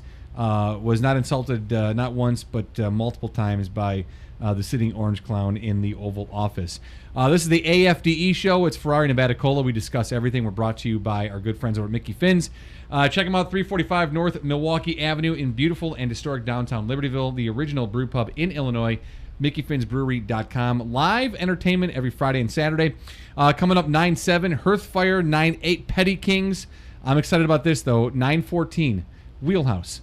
Was the dudes from Madison. Really entertaining. I saw them at Libertyville Days. I am going to go. Yep, country band. I remember them. Really, really good, man. They're good stuff. 9/14, that's September 14th, Wheelhouse. And today, Jason, we are 83 days away from the kegging of Santa's magic. Depressing the fact that Thanksgiving's that close, but we are 83 days away from Santa's magic. No, I will bring... lots of that. I will bring growler after growler. I promise you that this season. 83 days away from Santa's Magic, one of the finest beers you will drink in your life. It's MickeyFinnsBrewery.com. This is the AFDE Show. The sound you will hear next is Larry Fitzgerald talking about Senator John McCain. I fell in love with my country when I was a prisoner in someone else's. Senator McCain spoke these heartfelt words as he accepted the Republican nomination for president in 2008. They were the words of an authentic American hero. We all know how the story goes. A fiery Navy pilot shot down by the North Vietnamese over a lake near Hanoi. As his plane spun out of control, he bailed out just in time to plunge into the lake below. That pilot, a young John McCain, was taken hostage as a prisoner of war, where he spent more than 5.5 years, almost 2,000 days. He would endure countless beatings, torture, solitary confinement, and mental and emotional anguish that none of us will ever have to endure. After getting to know Senator McCain, I felt compelled to visit Vietnam. I wanted to see the places where the will of John McCain was tested and forged. I saw the lake. I walked the steps. I sat in the cell. And the ordeal that my friends survived became all the more real. Many people might wonder what a young African-American kid from Minnesota and a highly decorated Vietnam War hero turned United States Senator might have in common. Well, I thought of a few. I'm black, he was white. I'm young, he wasn't so young. He lived with physical limitations brought on by war. I'm a professional athlete. He ran for president. I run out of bounds. He was the epitome of toughness, and I do everything I can to avoid contact. I have flowing locks, and well, he didn't. How does this unlikely pair become friends? I've asked myself the same question. But do you know what the answer is? That's just who he is. Over the several years I had the privilege of spending time with Senator McCain, sometimes it was just a visit to our practices. Other times it was him texting and saying, "Oh, you need to pick it up this Sunday." I'm thankful that through these moments, the opportunity that we had to share our lives, and more importantly, our stories. While from very different worlds, we developed a meaningful friendship. And this highlights the very rare and very special qualities of Senator McCain that I came to deeply admire. He didn't judge individuals based on the color of their skin, their gender, their backgrounds, their political affiliations, or their bank accounts. He evaluated them on the merits of their character and the contents of their hearts. He judged them on the work they put in and the principles they live by. It was this approach to humanity that made Senator John McCain so respected by countless people around the world, including me. All right, welcome back into the program. This is episode 45, Dong with the Wind. He's Jason Ferrari. I'm Matt Abaticola. It's the AFDE show. Thanks for being a part of the program. We're brought to you by Mickey Finn's Brewery. They're located at 345 North Milwaukee Avenue in beautiful and historic downtown Libertyville, 83 days away from Santa's Magic. It's one of the finest beers you will drink. One of my favorites, not just holiday brews. I mean, that's one of my top 10 Honestly, favorite beers Magic of is all time. like, if they couldn't have figured out a better word to describe how good that beer is. You know what? My God. I'm gonna give you an early Christmas present, my friend. I just thought of something. As a member of the beer mug club at Finn's, I get invited to any tap release parties they have. Ooh, yeah. Santa's Magic is one of those. So as a member of the beer mug club, I will get an earlier invite than the 83 days away that the public would get. With that beer mug club membership, I get to bring a guest. I'm going to need 83 mattresses to sleep at your house if we're driving out there to do that. I think, and with Crystal being a member of the beer mug club as well, that means we get to bring 2 guests, which means you and Trish should come on out for the early release of Santa's Magic, which is what we should do. I smell a remote. MickeyFinsBrewery.com. That's where you check them out. Live entertainment every Friday and Saturday. Plus, fantastic pub fare. I mean, the food is really, really good. They do these pulled pork tacos on special on Tuesday nights, and you can just order individual, like as many as you want. Hungry. Dude, I'm starving. They're so good, and they're a cheap price for a restaurant, but they're so good, and they're packed with so much meat. It's unbelievable. I'll order 3, and then I'll be like, all right, let me get one more, because I feel like a fat ass doing 4 at a time for whatever reason. But like 3 is okay, and then ordering 4 afterwards. It's tacos. I know. Come on. I know, but there's so You're much not meat in it, ordering though. 9 meatloafs. There's so much meat in it, though. Yeah. Although I don't could. I care. love meatloaf, man. Man. Anyway, so that's Mickey Finn's Brewery, Illinois' oldest brew pub. Check them out, MickeyFinsBrewery.com. All right, so this is episode 45, Dong with the Wind. We like to start off the second segment of every episode with our segment called That's So Wisconsin. And That's So Wisconsin is brought to us by our friends at Will's Northwoods Inn, 3030 North Racine in the South Lakeview area. They're online at willsnorthwoodsinn.com. Daily specials, trivia night on Tuesdays. It's the place we went to for Packapalooza back in April. It's a neighborhood. It's a neighborhood corner bar. It's not just for Wisconsinites. If you're not a Badgers fan, not a Packers fan, you can still go there and have an absolutely wonderful time. Delightful staff, wonderful people. Kevin, the general manager, is one of our dudes. Great guy. Just a great place to go out and get some a little taste of Wisconsin in Lakeview, South Lakeview. A little bit God's country in the heart of South Lakeview. That's exactly what it is. But they have something special coming up next Saturday, the 8th, which is Musky Fest. Yes. So we talked about it on last week's episode, and we're bringing it up again because it's that important, because it's coming up on the 8th. So when you listen to this on, well, hey, it's a holiday weekend. So we're going to do it a Tuesday release. Tuesday the 4th, yeah. But then nothing will happen episode-wise until after the fact. So actually, depending on when Matt and I record, you might get to hear about what I've done to myself at Musky Fest. I'm hoping I can get out there. I don't know what my day is going to be like with the dudes after all the sports, and I would love to get out for a little bit. Yeah, I talked to Kevin the other day, and I was like, well, so potentially I think Matt has like 2 practices, 3 games, something along those lines. He's like, oh, and he's not going to make it? Yeah, no, we have well, yeah, I know. 2 pictures, soccer for Hank and Jack, so 2 different picture times. Jack's soccer game, Hank's soccer game, Hank's flag football game. So there's five Actually, activities. that morning, you and I are taking our show photos too. Oh, So okay. we're doing new headshots for the show. Yeah. Okay. No, actually, we're sitting for new animation, animated headshots. No, I want to do a real photo shoot. And as long as we're back to back shirtless, that's what I want. Because we're gonna have very very manicured backs. Shorn. Foreshadowing again. Foreshorn. That's our new word. All right, so Musky Fest, Saturday the 8th. Yes, 10 a.m. to 10 p.m. Live music all day. It's a long day, kids.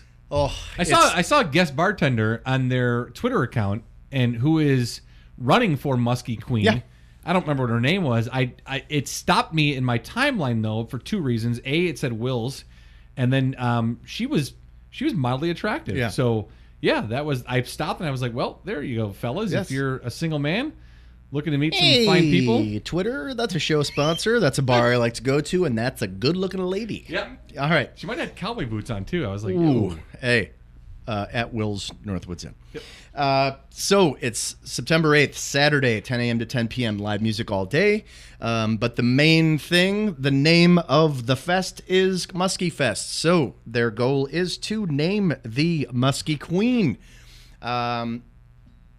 It's not highly encouraged to go and just throw yourself in the ring the day of, but you can. Most people have kind of enrolled themselves by now at willsnorthwoodsinn.com. Click on the Musky Fest link. Interesting kind of pageantry to it. It's not your standard traditional beauty pageant. This is, I don't know, a person pageant. You actually get to solicit votes in like hilarious ways. But one of the things that they do allow you to do is be a guest bartender. It's not mandatory. It's not something you have to do. But I mean, if you want to get your name out there, if you want people to know who you are, if you want them to vote for you, why not go and bartend and serve people drinks? I have found that in my life, people who serve me drinks, that is, it's one of those things where I'm like, that was a bartender I knew. I like them.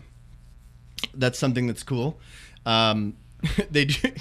So when you do register, you are issued, I think we've talked about this last week, and there's no other way to say it, your voting box, and you're free to decorate that box however you choose.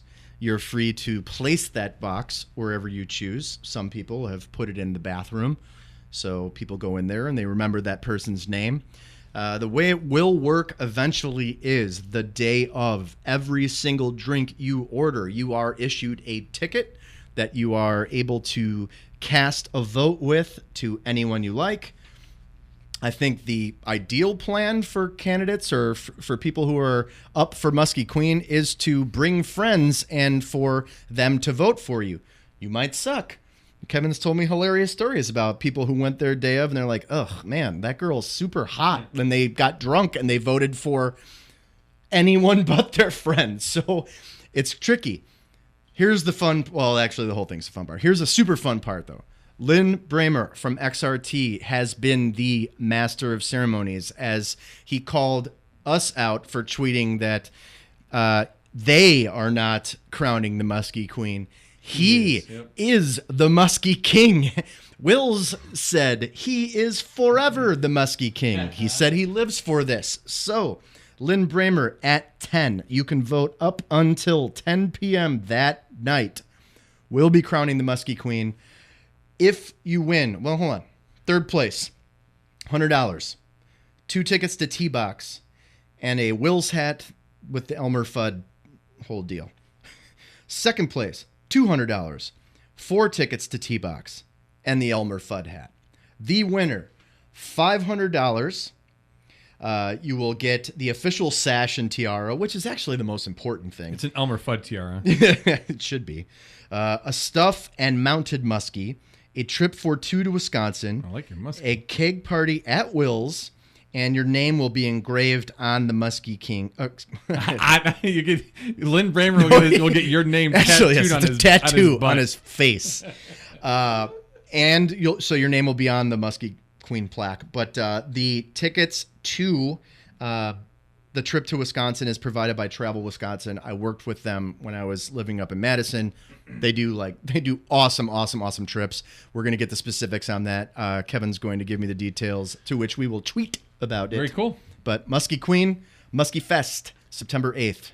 So that's at Will's Northwoods Inn. Check them out, willsnorthwoodsinn.com. 3030 North Racine in the South Lakeview area. Add a little bit of God's country in the heart of South Lakeview.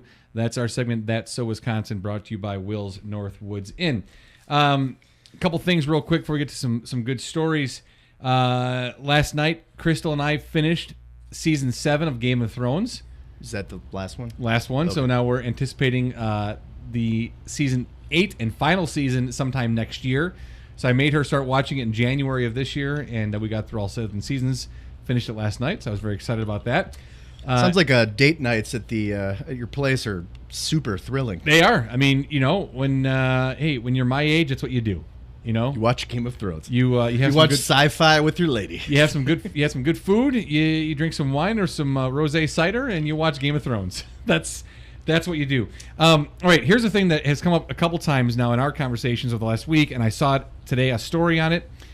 Do you know, Jason Ferrari, what is the most photographed food on Instagram? This has come up between us. The most photographed food on Instagram is curry. Ugh. The most photographed food on Instagram. I thought you meant on the show, because we clearly haven't been talking about curry on the show. Curry. I bring that up only because my friend, my brother, my partner, Jason Ferrari, loves curry more than life itself. Is it just photos of people on the toilet? Like what? No, it's photos of their food.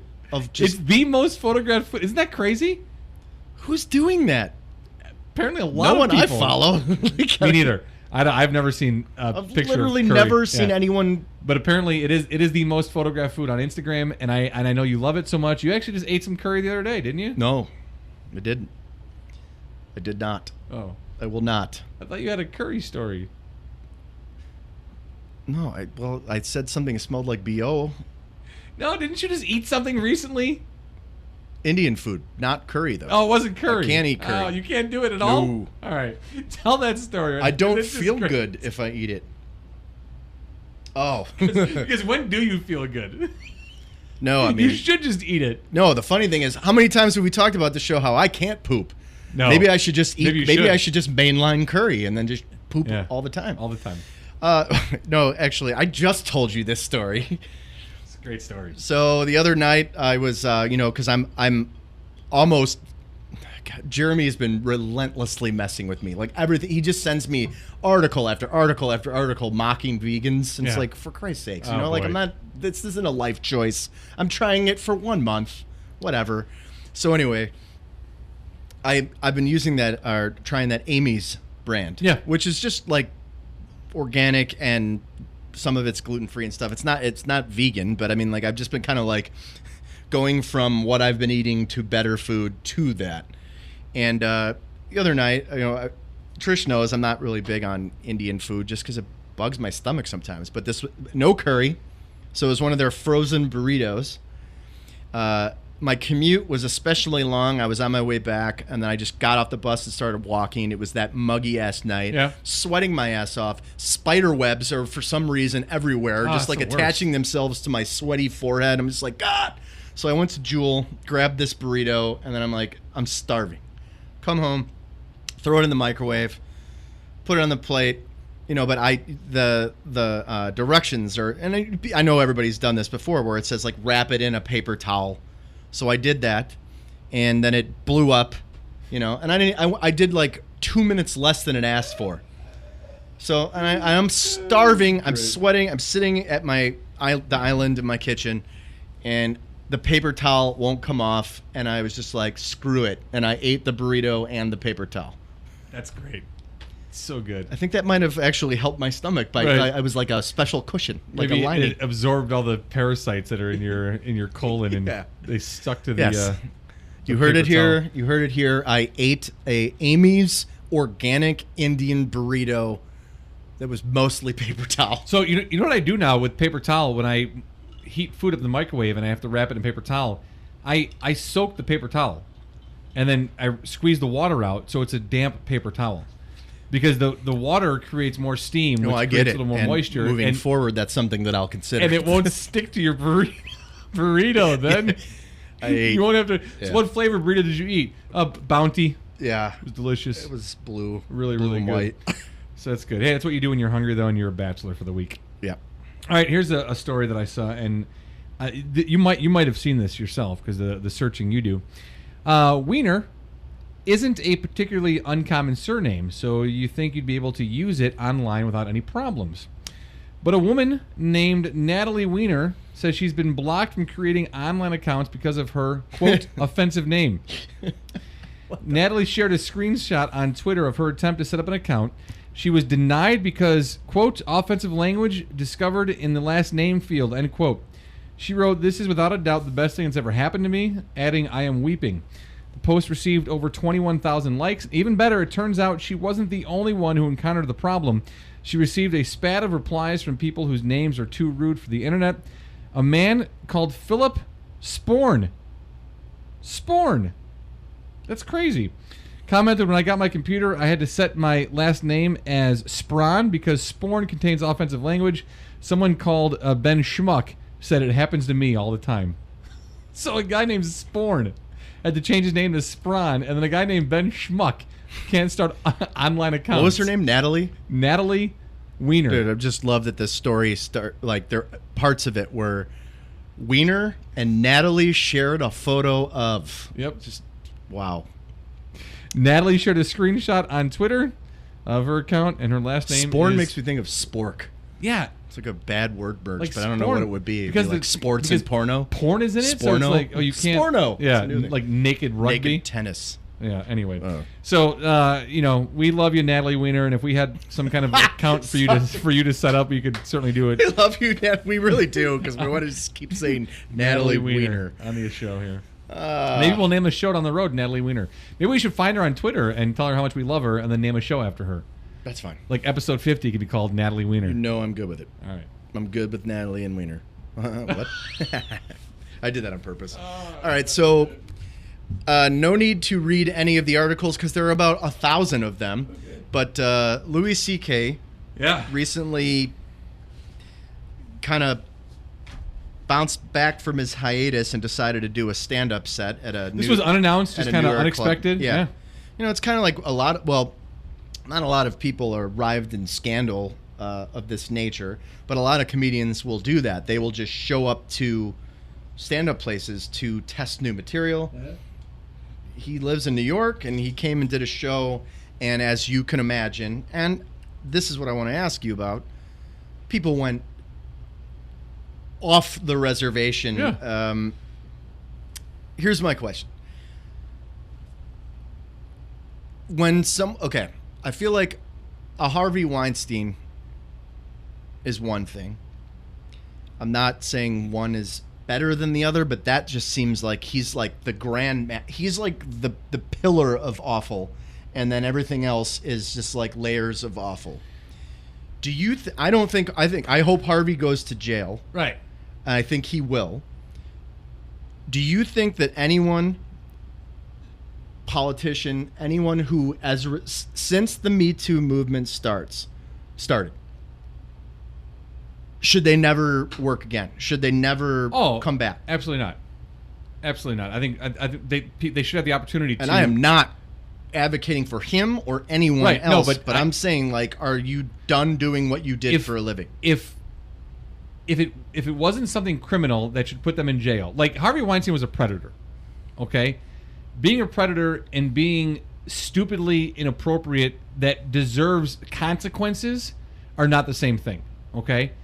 I believe a guy, like, unless there are things I don't know, right, and I'm uneducated about the story. That's what I'm benefit of the doubt kind of thing, not just for him, but for anybody. Listen, and I'm not just using Louis C.K., but just because this is the big story. If the incidents were, hey, and I'm unzip my pants and hey, look at my thing, sure, you should suffer consequences for putting someone else through that and for taking advantage of your power. Sure. Should you never work again in your field? I disagree with that. I think you should be given the opportunity to amend your sins and your inappropriate behavior to get the opportunity to work once again. Criminal behavior like being a predator, like Harvey Weinstein, no. That dude should be in jail, and then you've lost that privilege of working in that world, in my view. Right. Louis C.K. should get an opportunity if there was nothing criminally done. He should get the opportunity. But with that, though, I also don't think you should just, like, slowly and casually, all of a sudden, you're back. There needs to be atonement made. There needs to be something done. Right. So that's what I was going to get to. So, yeah. You know, like, most of the people's it's real simple. And I think most people are too afraid to step up and take responsibility for what they did. It's a matter of saying, yeah, I did X, Y, and Z. I was an idiot. My perspective on things, on people, on life, on myself was wrong. Here's what I've learned. Here's what I'm going to do to try to make sure that people behind me don't make the same mistakes with ego and power and money and fame and celebrity. But yeah, I step up to it, get in the spotlight, say I this is what I did. Here's what I'm doing to make amends for what I did do, and then move forward. And then certainly that guy, there's no reason why that guy down the road can't do specials and be on TV again. So one of the biggest things was, like, it's too soon. He hasn't done anything, and so that's where, like, people actually have me. Like, the only reason that he did any of those things you just said is because he got caught. That's the only reason that any of these people, like Al Franken, any of these people are out of the spotlight because they got caught as a result of one brave woman coming forward and more brave women coming forward. Like, that's not what I'm saying. I do think that it's a livelihood. I know he's a millionaire, but you know what? Whatever. It's just, what's he supposed to do? Become like a florist? Like, or go back to school and become a chef? No, I know, right. But the atonement, I don't think, is there. No. He's taken his beating. Right. Like, he took the beating, but now he needs to do something so other people don't do it. Right, I agree. Right. But, like, the fact that people are like, you should never do that. It's like, no. I disagree with that. He's a very good stand-up and, like, whatever. Even if he's just the face of something that makes that environment better and just puts his face on it and his name on it and someone else runs it for him or does it or functions for it, that's fine. Yeah. That's fine. But he's in my opinion, it's just my opinion, he needs to do something to stand in the spotlight and to accept what he done publicly. And then do something to atone for that, and then move forward. No, to make it better. To make it But better. I think, though, dude, once you get to that point, then it's got to be behind him. People cannot live they cannot live in their past or pay for their past forever. Right. And then people will choose to listen to his stuff or not. Right. Like they did anyway. No one's gonna put a gun to your head and say you have to go to this comedy club because Louis C.K.'s there. It's you have to watch this HBO special that Louis. You have to watch Jimmy Fallon because Louis C.K.'s on the night. It's like then don't watch it. If you're watching and all of a sudden, our next guest is Louis C.K. Turn it off. Yeah. It's like an asterisk on Hall of Famers. Yeah. That kind of thing. Yeah. You know what I mean? Like But here's the thing, though, and him and anybody else in different situations, whatever the environment or the industry might be, it's an opportunity to grow as a person, move forward, learn. And I think everyone should be allowed and afforded that opportunity to grow from their mistakes, regardless of what they are. Unless, again, there's criminal activity that's a different level. Not excusing what he did, but there's a predator and there's an inappropriate, stupid behavior that's unacceptable. You should be able to recover from that, I believe. Right. Now, I also believe that a guy like Harvey Weinstein should be able to recover in whatever he needs to get to a point of becoming a healthy person, because he clearly is not. Right. But I believe that guy in criminal activity should be able to serve his time, get out of there. But I don't. Well, yeah, but he's the kind of level of if you're a child abuser, you're not a teacher. Right. I don't see him back in that industry ever again. I don't. That to me would be unfair. Right. So maybe I'm wrong on that. Maybe my grace doesn't extend far enough, and maybe I am wrong on that. But that's just how I feel, and that's where I'm at right now as a person. But I feel like there are always levels. None of them are ever good. None of them are ever acceptable. Mm-hmm. But there are people who have way gone outside the lines, and someone who made a couple of stupid mistakes. But yeah, the point is, you just reminded me of something. Do you remember what was the name of the Dare? Remember Dare back in the day, the drug thing when we were in school? Sure. Yeah. No, but when any celebrity would like mess up huge, and then all of a sudden they'd be like, "Hi, I'm so and so, and you kids don't do drugs." And they were forced to do like Dare stuff. Like that's not it. Like it's more, man, no more slap on the wrist stuff. Right. But the guy, I feel like him and someone else, if you atone for it, you should be able to return to your craft in some capacity. I agree. But the typical response was everyone went ape shit about it. And then what I like is there were like smart writers and comedians who would female comedians who would come out and say, "I'm not saying the guy can never work again. Right. He just needs to do more than he's done." Right. Agreed. I think that's the easiest way to put it. Yes. Right. So yeah, that I love that we got fired up about it like a bunch of stuff today. In a good way though. Yeah. It's necessary. Here's something that because of Matt and our age, we might be the only people who know this exists, other than like people who aren't familiar with the with free pornography on the internet. HBO this week.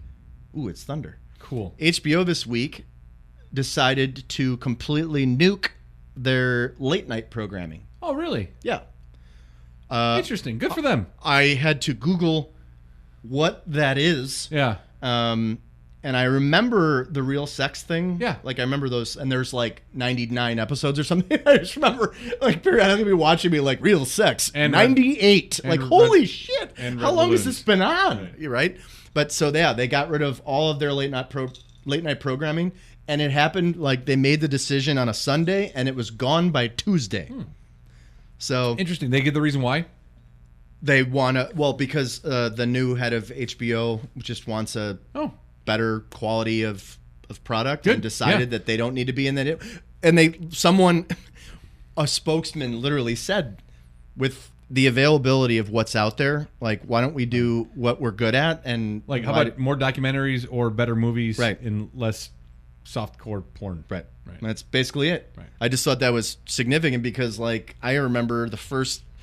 What were those things? What are those movies called? Like like the, like Skinamax like the cheesy. No, I mean you're a kid, man. You had cable. Like you were in heaven. Yeah, man. I would stay awake till sleepovers at buddies' houses because we could watch like Shannon Tweed and Julia Roberts' brother and like Eric Roberts and like bad beat porn movies. If I could stay up till 11 o'clock, I might see like a nipple. Yeah, I think I saw a nipple. Or when you had the cable where you don't have cable, right? So it's the nipple through the thing, fuzzy lines, like American Pie.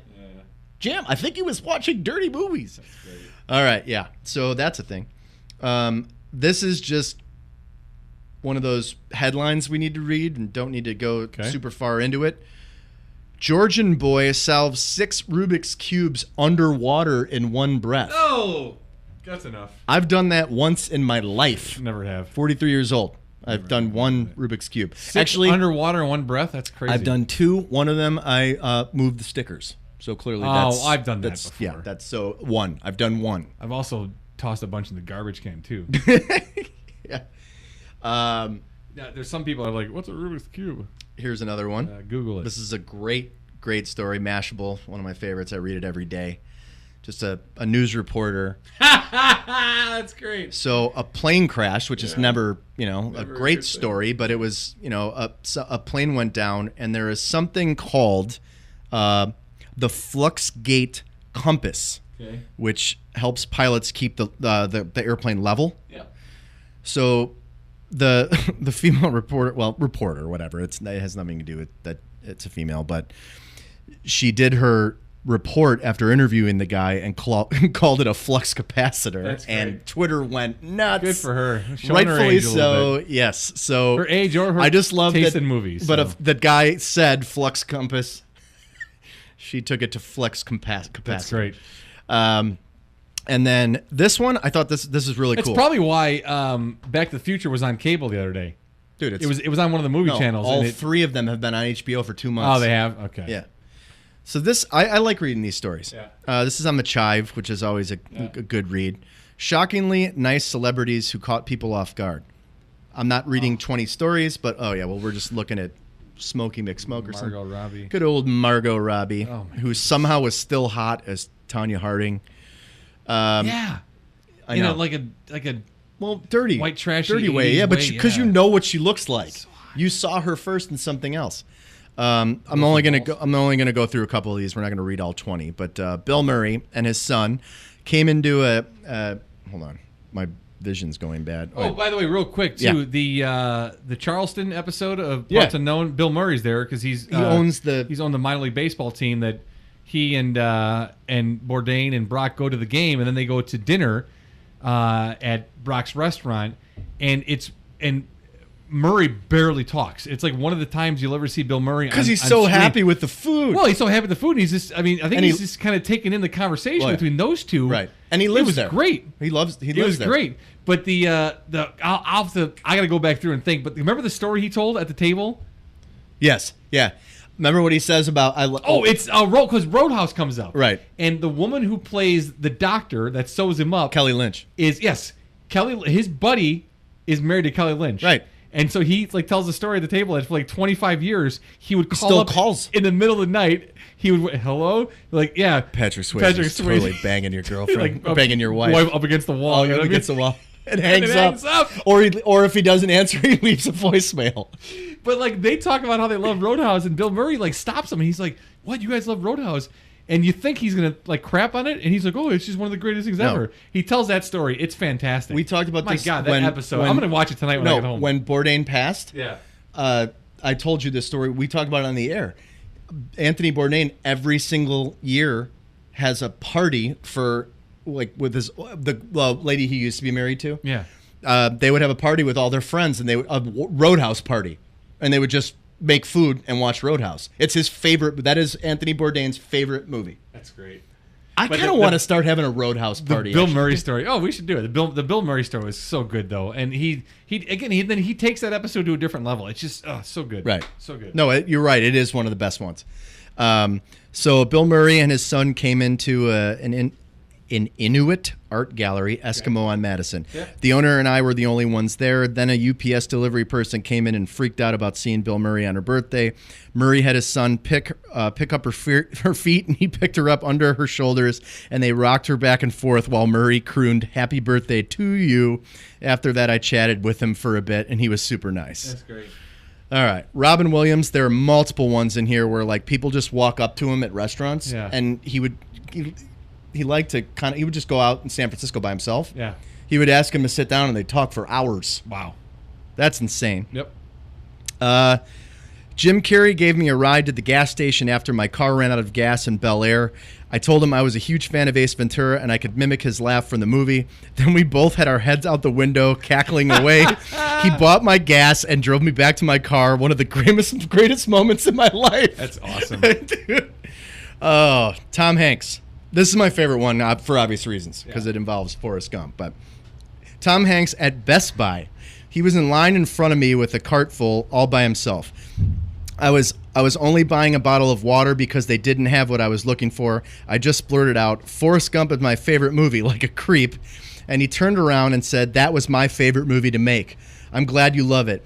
He then chatted with me for a while about movies as we stood in line. When it was his turn to check out, while they were ringing up his stuff, he said, "Oh, and let me get the water for you," and paid for my water. He kept talking to me, and then we walked out, and he said, "Nice talking to you. You're a very nice young lady, and always remember, life is like a box of chocolates. You never know what you're going to get," in the Forrest Gump voice. I would probably shit my pants. That's fantastic. That is amazing. So good. There's one about Keanu Reeves. I was walking down the street and saw Keanu Reeves, and I yelled out, "Yo, Neo," and then I did the bullet dodging thing, and he thought it was so funny that he did it too. We got to tweet that story out. That whole article. That's very good. Oh man. So there's a whole bunch of them, but Adam Sandler. This is the last one I read. You know who Steve Zahn is, right? Course, yeah. Oh yeah. The guy from the Shark movie. He lives in my city and frequents a gas station that I work at. One day, he helped a man push his truck onto our lot and then gave the guy a 20 for gas. He talks to everyone like he's known them forever, drives a big pickup truck, and he's always smiling. Another story about him. One day while driving home, my mom stopped to help an old man who had fallen out of his wheelchair at the end of the driveway. She's tiny and was struggling. Steve pulls up, hops out of his truck, helps her. They high-five and he gets back in his truck and leaves. I like to think Steve Zahn's just cruising around all day looking for people to help. That's great. Yeah, I will tweet this article out because that's very funny. Whew. So actually, that leads perfectly well into our inspirational story of the week. And the inspirational story of the week is brought to you by the Health Guardian, makers of all natural supplements specializing in cardiovascular health and with products focusing on pain relief, weight loss, male wellness, and colon health. Check out their full line of products at www.healthguardian.com. Call 630-961-5145 for a free bottle of Man Up with any purchase of Cardio for Life. Just tell them you heard about it on the AFDE show. That's 630-961-5145. Check out their products at healthguardian.com. I don't think it's a secret that I found this on the Good News Network. I actually almost picked something else, but as usual, this one was the best. 94-year-old veteran has spent a decade cheering on students with life advice and fist bumps. This cute little old man is making a big difference in the lives of local youngsters. For the last 10 years, Wally Richardson has been standing outside of Marina Village Middle School in El Dorado Hills, California, so he can greet all the students with life advice and fist bumps before they start their school day. The 94-year-old veteran was recently brought into the spotlight when Gina Arnold was dropping her daughter Audrey off at school earlier this week. Audrey specifically asked if she could be dropped off at the corner of the school so she could talk to the cute little old man. When asked who this mystery stranger was, Audrey told her mother, "He stands at the steps where you drop me off and encourages all the students as they walk in. He talks about kindness and gives us advice and fist bumps. It's the best part of the day." Oh, that's awesome. I love that. Sure enough, when Gina drove to the aforementioned steps, I just like the word aforementioned, she saw Richardson standing amongst a crowd of delighted students. She then took a photo of the exchange and posted it to Facebook with words of praise for the senior. "This is exactly the kind of love and support our middle schoolers need," wrote Gina. "This man stands outside the school every day and gives the gift of encouragement to every student that comes near him." Richardson simply says that he enjoys talking to the kids because he wants to leave a positive legacy in the area, and clearly his efforts have worked.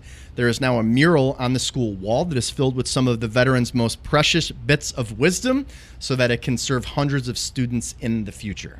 "I strive to be like this guy as much as possible. We all should." That's awesome. Where's that from? TheGoodNewsNetwork.org. The inspirational story of the week is brought to you by the Health Guardian, makers of all natural supplements specializing in cardiovascular health. Check them out at healthguardian.com. The Health Guardian, defenders of a healthier life. So we'd like to leave you with an inspirational story, feeling good after maybe some things irritated you or bothered you, but want you to feel good. That we talked about. Right, exactly. I want you to walk away feeling very good about it. Jason always does a great job finding a really inspiring story for the show each week. And that wraps up episode number 45. It's called Dong with the Wind. I want to thank our good friends Will's Northwoods Inn. Musky Fest coming up Saturday, September 8th. Check them out at willsnorthwoodsinn.com. Still time to get in there, ladies. 3030 North Racine in Lakeview. Add a little bit of God's country in the heart of South Lakeview. And also we're brought to you by Mickey Finn's, 345 North Milwaukee Avenue in beautiful and historic downtown Libertyville. Check them out online at MickeyFinnsBrewery.com. We are 83 days away from Santa's Magic. Great food, fantastic beer brewed right there on site. The oldest brew pub in Illinois, as well as live entertainment every Friday and Saturday. Coming up 9/7, Hearthfire, 9/8. If you're not going out to Musky Fest and you're up north, check out Petty Kings at Libertyville. And 9/14, I will be there. Wheelhouse, great country band out of Madison. And once again, 83 days away from Santa's Magic, MickeyFinnsBrewery.com. On behalf of Jason, I'm Matt. This is the AFDE show. It's a Batacola Ferrari Discuss Everything. Once again, give a shout out to our buddy Andrew who sent me a message. Going through a rough time in life. All of us should appreciate and enjoy and live every day to the fullest because we just don't know what's going to happen. So love the ones you're with, and love your loved ones every day. Love them hard, love them good, and be kind to people. You know, there's enough garbage in this world. Be good to people. Be good to strangers. For Jason, I'm Matt. This is the AFDE Show, episode 45, Dong with the Wind.